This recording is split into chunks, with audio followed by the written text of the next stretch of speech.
آئیے سورہ بقرہ کی آیت نمبر 28 کا خلاصہ کرتے ہیں۔ سورہ بقرہ آیت نمبر 28 سورہ نمبر 2۔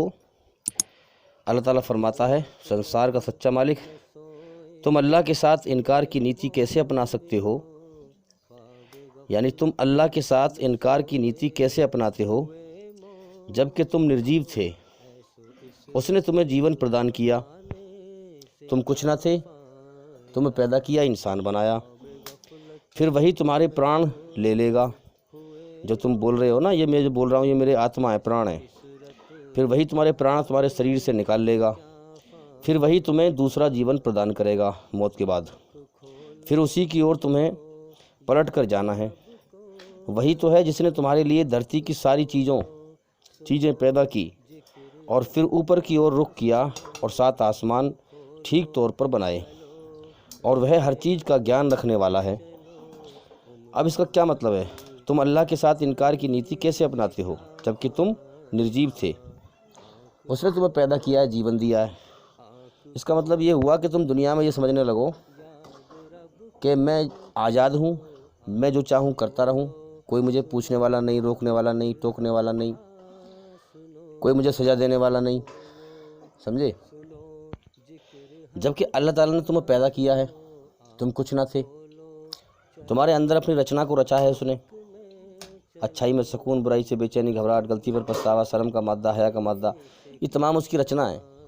اپنی رچنا کے اعتبار سے تم سے وہ حساب لے گا، ہیں؟ اگر تم نے اللہ کے لیے، اللہ کی دی ہوئی طاقت سے دنیا میں اللہ کے لیے کوشش کری ہے، محنت کری ہے، ہیں، اور اللہ کو راضی کیا ہے، تو تمہیں موت کے بعد کی زندگی میں انعام ملے گا۔ وہ انعام کیا چیز ہے؟ وہ انعام کوئی ٹافی نہیں ہے، کوئی ویسی چیز نہیں ہے، بلکہ اس دنیا کے بدلے میں ایک جنت کی دنیا ملے گی۔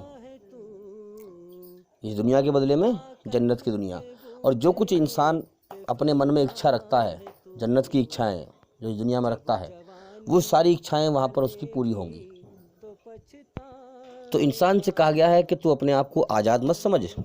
تیرا ایک مالک ہے جس نے تجھے پیدا کیا ہے، وہ موت کے بعد تیرے جیون کا حساب لے گا۔ اگر تو نے اس کے لیے کوشش کری ہے، اگر وہ راضی ہوا تو تجھے جنت کا انعام دے گا، ہمیشہ کامیابی کا جیون دے گا، اس میں تیری ہر اچھا کو پوری کرے گا۔ اگر تو نے اس کی طرف دھیان نہ دیا، دنیا کے کھیل تماشے میں لگا رہا، اللہ کی قدر نہ کری، اپنے آپ کو آزاد سمجھتا رہا، تو موت کے بعد تو سزا پائے گا۔ اب دیکھیے سورہ بقرہ میں آیت نمبر 25 میں کہا گیا ہے، اور اے پیغمبر محمد صلی اللہ علیہ وسلم، جو لوگ اس کتاب پر ایمان لے آئیں، یقین کر لیں، یعنی اس کی پیروی کریں، اس کی کھوج کریں، اور اس قرآن کی ایک ایک منترا، ایک ایک آیت پر غور کریں، اور غور کر کے پھر سمجھ جائیں کہ واقعی میں سنسار کے سچے مالک کی یہ سچی کتاب ہے، ہیں؟ تو پھر اور اے پیغمبر، جو لوگ اس کتاب پر ایمان لے آئیں اور اس کے انوسار اپنے کرم ٹھیک کر لیں۔ کیا مطلب ہے؟ تم اپنے آپ کو آزاد مت سمجھو، تمہارا ایک مالک ہے، اس نے اپنی بنائی ہوئی رچنا کے آدھار پر تمہارے لیے ایک قانون بھیجا ہے دنیا میں، اور وہ قانون قرآن مجید کے اندر موجود ہے، ہیں؟ ہاں، اب جو ڈر کے اسے مان لے گا وہ تو کامیاب ہو جائے گا، اور جو نہیں مانے گا وہ ناکام ہو جائے گا۔ مرنا سب کو ہے، اس دنیا سے جانا سب کو ہے، سب کو اپنا جو ہے اپنے امتحان کا سمے پورا کر کے یہاں سے جانا ہے۔ اور اے پیغمبر، جو لوگ اس کتاب پر ایمان لے آئیں اور اس کے انوسار اپنے کرم ٹھیک کر لیں، یعنی برے کرموں کو اچھے کرموں سے بدل لیں، کیونکہ اس میں اللہ تعالیٰ نے انسان کو صحیح اور اچھے جیون جینے کے طریقے دیے ہیں، تو اس کے دوارا اپنے کرموں کو ٹھیک کر لے، انہیں خوشخبری دے دو۔ بھائی ٹھیک تو وہی کرے گا نا جو ڈرے گا اللہ سے، جو ڈرے گا وہی برائی سے بچے گا اور وہی اچھے کرم کرے گا اس کتاب کے دوارا۔ تو ان کے لیے کہا جا رہا ہے کہ انہیں خوشخبری دے دو کہ ان کے لیے ایسے باغ ہیں موت کے بعد کی زندگی میں، جن کے نیچے نہریں بہتی ہوں گی، ان باغوں کے پھل روپ میں دنیا کے پھلوں سے ملتے جلتے ہوں گے، یعنی دنیا کی طرح نہیں ہوں گے، دنیا کے پھلوں سے ملتے جلتے ہوں گے اور بہت اچھے ہوں گے۔ جب کوئی پھل انہیں کھانے کو دیا جائے گا تو وہ کہیں گے کہ ایسے ہی پھل اس سے پہلے دنیا میں ہم کو دیے جاتے تھے۔ ان کے لیے وہاں پاکیزہ پتنیاں، بیویاں ہوں گی، اور وہ وہاں ہمیشہ رہیں گے، سدیو رہیں گے۔ یہاں تک کہ اللہ تعالیٰ خود فرمائے گا میرے بندو دنیا میں نے بنائی ہی اس لیے تھی اپنے بندوں کو چھانٹنے کے لیے کہ میری بنائی ہوئی رچنا کے آدھار پر کون اچھائی پر چل کر مجھے راضی کر کے آتا ہے اور کون برائی پر چل کے مجھے ناراض کر کے آتا ہے۔ تو تم دنیا میں محنت کرتے رہے، تم نے عقل کا، میری دی ہوئی عقل کا صحیح استعمال کیا اور تم نے سچائی کو پہچانا، میری کھوج کری، اور جو میری کتاب آسمان پہ سے آئی تھی اس کی پیروی کری۔ پیروی کا مطلب کھوج کرنا، سچائی کی تحقیق کرنا، اللہ کی کھوج کرنا، سچ اور جھوٹ کو سمجھنا، جیون کا مقصد جاننا کہ میں کون ہوں، کہاں سے آیا ہوں، مجھے کس نے پیدا کیا ہے، کیوں پیدا کیا ہے، مجھ سے چاہتا کیا ہے، مرنے کے بعد مجھے کہاں جانا ہے، یہ دنیا کیوں چل رہی ہے، کون چلا رہا ہے، کیا مقصد ہے، یہ ساری چیزیں جو ہے حاصل کرنا، کھوج کرنا، محنت کرنا، اللہ کے لیے کوشش کرنا۔ تو اللہ تعالیٰ فرمائے گا میرے بندو تم نے میرے لیے محنت کری، اب جاؤ، ہمیشہ کی تمہیں زندگی مبارک۔ اللہ تعالیٰ خود فرمائے گا کہ تمہیں ہمیشہ کی زندگی مبارک، موت نہیں، موت کو مار دیا گیا ہے، موت کو بھی موت دے دی گئی ہے، اب موت تمہیں کبھی نہیں آئے گی، ہمیشہ کی زندگی مبارک۔ جہاں دنیا میں ڈر لگا رہتا ہے کہ پتہ نہ کب موت آ جائے، انسان کے دل میں ہر وقت ڈر ہوتا ہے، آگے آنے والے وقت میں پتہ نہ کب موت نہ آ جائے۔ اللہ فرمائے گا میرے بندو تمہیں ہمیشہ کی جوانی مبارک، اب بڑھاپا تمہیں نہیں آئے گا، کیا عجیب زندگی ہوگی، اب تمہیں ہمیشہ کی جوانی مبارک، بڑھاپا نہیں آئے گا، ہمیشہ کی تندرستی، صحت مبارک، بیماری نہیں آئے گی، ہمیشہ کے سکھ مبارک، دکھ نہ دیکھو گے۔ تو اس لیے یاد رکھیں بھینسا یا بیل، اس کے گلے میں، اس کے ناک میں جو ہے رسی پڑی ہوئی ہو ناتھ میں، اور گلے میں رسا پڑا ہوا ہو اور اسے ایک پکڑنے والا ہو، تو وہ جو ہے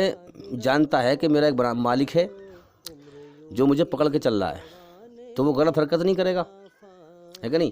اب انسان کو جو ہے اللہ تعالیٰ نے پیدا کیا اور اس کو دنیا میں چھوڑ دیا،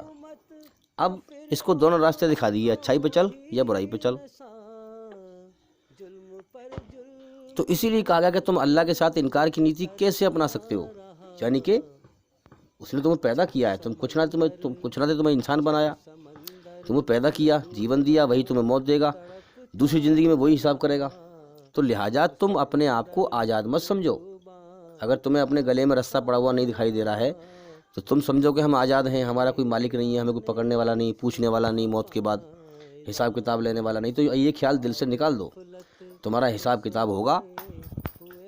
اللہ تعالیٰ تمہیں چھوٹ دے کر، دو راستوں کی چھوٹ دے دی ہے، زندگی کا سمجھ دے دیا، چھوٹ دے کر تمہارا امتحان لے رہا ہے، ٹیسٹ لے رہا ہے، پریکشا لے رہا ہے، پیپر لے رہا ہے۔ اس لیے جیون کے مقصد پر غور کرو، جیون کو اناپ شناپ بیکار طریقے سے مت جیو، اس میں اپنے بنانے والے مالک کو پہچانو، اس کی طرف دھیان لگاؤ۔ سب کو جیون ملتا ہے، اب جو جیسے کرم کر کے مرے گا ویسے اس کو ویسے بدلہ پائے گا۔ اب یاد رکھیں کہ جنت ملے گی صبر کرنے والوں کے لیے، جو صبر کریں اور دنیا سے دل ہٹا دیں، اس سے پہلے کہ اللہ تعالیٰ موت دے کر سب کچھ چھڑوا دے، دنیا کی ہر چیز کی محبت دل سے پہلے چھوڑ دیں، اور اس سے پہلے کہ اللہ تعالیٰ بلائے تو جانے کے لیے پہلے ہی تیار ہو جائیں، دنیا سے دل ہٹائیں، اللہ کی طرف دل لگائیں، اللہ کو راضی کریں۔ اس نے پیدا کیا ہے، ہمارے اوپر احسان کیا ہے، کھلا رہا ہے، پلا رہا ہے، تو ہم اس کے احسان کا کچھ تو بدلہ چکائیں، کچھ تو محنت کریں، اتنی محنت تو کریں جو اللہ تعالیٰ راضی ہو جائے۔ تو بھائی جنت ملے گی صبر کرنے والوں کے لیے، جو اس دنیا کی حیا مایا پر صبر کریں اور جیون کی حقیقت پر غور کریں کہ میں کہاں دوڑ لگا رہا ہوں، یہ جیون کبھی بھی ختم ہو سکتا ہے، میرے جیون کی ڈور میرے ہاتھ میں نہیں ہے، اللہ کے ہاتھ میں ہے، میرے بنانے والے مالک کے ہاتھ میں ہے۔ دیکھو اس دنیا کے جیون کی حقیقت کی سچائی پر اتنی غور کرے انسان کہ یہ دنیا انسان کو بری لگنے لگے، کیونکہ بری لگنے کے لائق ہے ہی ہے، جو زندگی کبھی بھی ختم ہو سکتی ہو، اس میں وہ کیا اچھی لگے گی اگر انسان سچائی کے ہوش میں ہو۔ جو دنیا، دیکھیے اب موت آئی تو سب چیز ختم ہے دنیا کی، تو جو دنیا کی چیز کبھی بھی ختم ہو سکتی ہو، کیا وہ اچھی لگنے کے لائق ہے؟ تو اتنی محنت کرے کہ دنیا سے جو ہے دل ہٹ جائے اور اللہ کی طرف دل لگ جائے، اور انسان اپنی خوشی سے، اپنی مرضی سے اللہ کی طرف جانے کو راضی ہو اور تیار ہو۔ اللہ کی بنائی ہوئی رچنا کے آدھار پر اللہ کو راضی کرنے کی اتنی محنت اور کوشش کرے کہ اسے یہ امید ہو اللہ پر کہ اللہ تعالیٰ مرنے کے بعد میرے ساتھ اچھا برتاوا کرے گا۔ تو انسان کو چاہیے کہ انسان صبر کرے، صبر کرنے والے کو جنت ملے گی۔ جیسے مثال کے طور پہ انسان اپنے گھر سے ودیش رہنے کے لیے جائے اور وہاں پیسہ کمائی کرے، اور اپنے گھر، اپنے دیش میں اپنے گھر پر بھیج کر پیسہ وہ اپنا کوٹھی بنوا رہا ہے، زمین خرید رہا ہے، یعنی کہ ایس موج کی تیاری کر رہا ہے۔ اب کبھی کبھار اس کا من کرے گا کہ میں ابھی چلا جاؤں، انسان جلد باز ہے نا، جلدی چاہتا ہے، پھر سوچے گا کہ نہیں ابھی میں اور اکٹھا کر لوں، جب جاؤں گا اس کے بعد جب خوب اپنے آرام سے موج کروں گا اپنی کمائی ہوئی دولت پر۔ تو اسی طرح سے جو ہے اصل جیون جو ہے، اصل جو گھر ہے انسان کا، وہ موت کے بعد کی زندگی میں ہے، آخرت کا گھر ہے، جنت کا گھر ہے۔ اب اس دنیا میں بھیجا گیا ہے کہ جاؤ اس کی کمائی کر کے آؤ۔ جس مالک نے جیون دیا ہے اسے پہچان کر، اس کی کھوج کر کے بن دیکھے، اس کی بنائی ہوئی رچنا کے آدھار پر اس کے حکموں کو پہچان کر دنیا میں اچھائی پر چل کر برائی سے بچ کر اسے راضی کر کے آؤ اور جنت کی تیاری کر کے آؤ۔ اب انسان چاہتا ہے کہ دنیا میں ہی جو ہے مجھے جنت بن جائے، مجھے کبھی موت نہ آئے، ہمیشہ زندہ رہوں، کبھی بڑھاپا نہ آئے، جوان رہوں، دکھ نہ آئے، سکھ ہی سکھ ملتے رہیں، ہمیشہ کی صحت تندرستی ہو، شریر میں جان ہو، بیماری نہ شریر کو لگے۔ تو بھائی صبر کرو، موت تک صبر کرو۔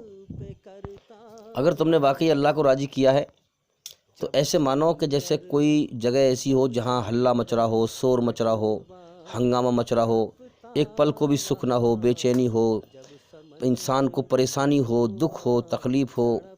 شور گل میں، ہلے میں انسان بے چین ہو، اور ایک دم سے جو ہے ایک دم شانت جگہ پہنچ جائے انسان، تو کتنا سکون ملتا ہے۔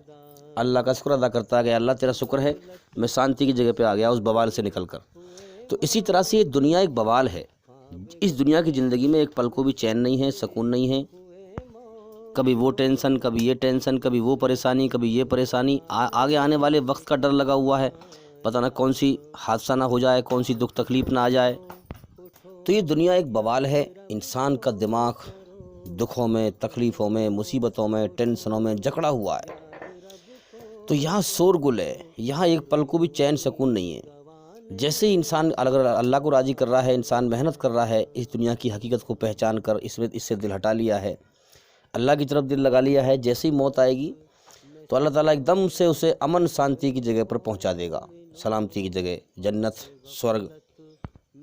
تو پھر اللہ تعالیٰ کا انسان شکر ادا کرے گا کہ یا اللہ تیرا شکر ہے، تو نے مجھے بوال سے نکال کر ایک امن شانتی کی جگہ پر پہنچا دیا۔ آپ دیکھ رہے ہیں کہ اس دنیا میں جو ہے جنت کی تیاری کرنے والے بہت کم ہیں، جہنم کی طرف بھاگنے والے بہت زیادہ ہیں، اس دھرتی پر جو ہے مشرک اور کافر زیادہ بھرے ہوئے ہیں۔ اس لیے جنتیں جو ہیں اللہ کی خالی پڑی ہوئی ہیں، امن شانتی کی جگہ۔ رات دن ہم لوگوں کو مرتے ہوئے دیکھ رہے ہیں، ارے اپنی بھی سوچو، اپنی بھی غور کرو، دنیا کی حقیقت یہ ہے کہ ہمیں بھی یہاں سے مر کے جانا ہے، پتہ نہ کتنے دن باقی بچے ہیں، جیسے ہمارے سامنے اور چلے گئے دنیا چھوڑ کر مر کر، اس طرح سے ہمیں بھی جانا ہے۔ دنیا کو ہمیشہ کا گھر مت سمجھو، دھوکے میں مت جیو، سچائی کو دیکھ کر نظر انداز مت کرو، موت ایک سچائی ہے، مرنا ہے، اس دنیا سے جانا ہے۔ تو موت کو بھلائے مت پھرو، ہاں موت کو آگے رکھو، سچائی کو آگے رکھو۔ سچائی کا انکار کرنے والوں کے لیے اللہ تعالیٰ نے جہنم کی آگ تیار کر رکھی ہے۔ تو جو انسان سچائی پر چلے، ایمانداری پر چلے اور سچائی کو پہچان لے، جیون کی حقیقت کیا ہے، جیون دھوکہ ہے، موت کبھی بھی آ سکتی ہے، تو اس کے لیے دنیا قید خانہ ہے۔ تو میرے بھائیو یاد رکھیں، اس دنیا میں ہر آنے والا دن انسان کو ٹینشن دیتا ہے، آگے آنے والے وقت میں جو بھی وقت آئے گا اس میں انسان ٹینشن اور دکھ ہی پائے گا، دکھ ہی دکھ بھرے پڑے ہیں اس دنیا کے اندر۔ تو یاد رکھیں اللہ تعالیٰ نے یہ دنیا بنائی ہی اس لیے ہے تاکہ اپنے بندوں کو چھانٹے۔ اب دیکھنا یہ ہے کہ اس دکھوں کے جہان سے کون دل ہٹاتا ہے اور اللہ کی طرف کون دل لگاتا ہے، اور امن شانتی کے جیون جنت کو کون پاتا ہے۔ تو بھی محنت کریں اور اللہ کا گیان حاصل کریں، علم حاصل کریں۔ ہمارے چینل کے اندر جا کر کے ایک ایک کر کے سبھی ویڈیو دیکھیں اور سنیں، تاکہ جلدی سے جلدی آپ اندھکار سے نکل کر روشنی میں آ سکیں۔ امید کرتا ہوں کہ ہماری ویڈیو سے کافی فائدہ ہوا ہوگا، اور بھی انشاءاللہ زندگی رہی تو پھر ملاقات ہوگی۔ السلام علیکم ورحمۃ اللہ وبرکاتہ۔ جب جوانی ڈھلے گی تو پچھتائے گا، جب جوانی ڈھلے گی تو پچھتائے گا، پھر یوں رونے رلانے سے کیا فائدہ، آنکھ کھولو